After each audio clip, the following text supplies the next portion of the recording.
സ്ത്രീകൾക്ക് മാത്രമായി പൊതുമധ്യത്തിൽ 3 സ്ഥാനങ്ങളുണ്ട്. ഏതൊക്കെയാണെന്നറിയാമോ? സ്ത്രീകൾക്കാണ് പറയുന്നത്. ഭർത്താവുള്ളവൾ, ഭർത്താവ് മരിച്ചവൾ, ഭർത്താവ് ഉപേക്ഷിച്ചവൾ,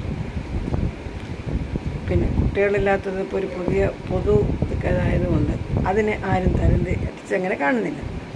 പക്ഷെ മറ്റു 3 പേരെയും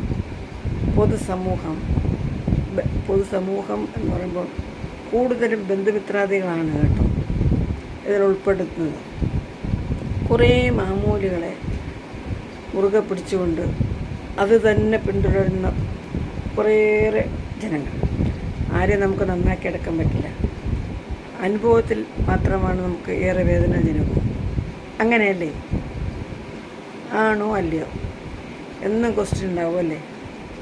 പക്ഷേ നേരിട്ടുള്ള അനുഭവം വരുമ്പോഴേ അതിൻ്റെ നിജസ്ഥിതി നമുക്ക് ഉൾക്കൊള്ളാൻ കഴിയും. ഭർത്താവുള്ളവർക്ക് എന്നും ഒരു പ്രാഥമിക സ്ഥാനം ഉണ്ട്. എല്ലായിടത്തും ബഹുമാനം, ആദരവും എല്ലാം കാണും.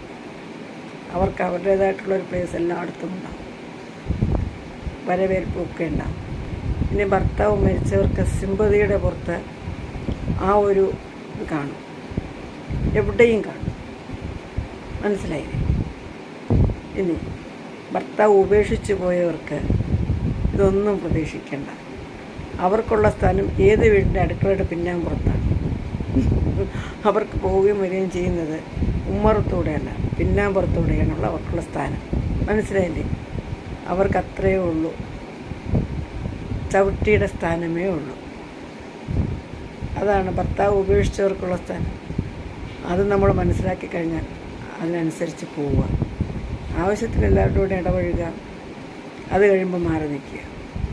അനാവശ്യമായി അവിടെ നമ്മൾ നിന്ന് കഴിഞ്ഞാലുണ്ടല്ലോ, നമുക്ക് കേൾക്കാൻ പാടില്ലാത്തതും താങ്ങാൻ പറ്റാത്തതുമായിട്ടുള്ള അനുഭവങ്ങളേറെ ഉണ്ടാവും. സത്യമല്ലേ? അപ്പോൾ ഇന്നത്തേക്കിത് പോരെ. അനുഭവം പഠിപ്പിച്ചൊരു പാഠം കൊണ്ട് ഞാൻ എല്ലാവർക്കും പറഞ്ഞു തരുന്നതാണ് കേട്ടോ. സ്ത്രീജനങ്ങളെ, നിങ്ങൾ ശ്രദ്ധിക്കുകയും പുരുഷന്മാർക്കിതൊന്നും ബാധകമല്ല. പുരുഷന്മാർക്ക് ഏത് സാഹചര്യത്തിലായാലും പുരുഷന്മാരൊന്നും ഒരൊറ്റക്കെട്ടാണ് ഏത് കാര്യത്തിനാണെങ്കിലും. അവർക്ക് ഈ പറഞ്ഞ 3 കാറ്റഗറികൾക്ക് ഒരേ സ്ഥാനം തന്നെയാണ് വെക്കുന്നത്. സ്ത്രീകളാണ് ഈ വേർതിരിവുകൾ. സ്ത്രീകൾ എന്ന് പറയുമ്പം സ്ത്രീകളിലുള്ള ബന്ധുജനങ്ങളാണ് ഉണ്ടാക്കുന്നത്. ഓക്കെ, പിന്നെ കാണാം.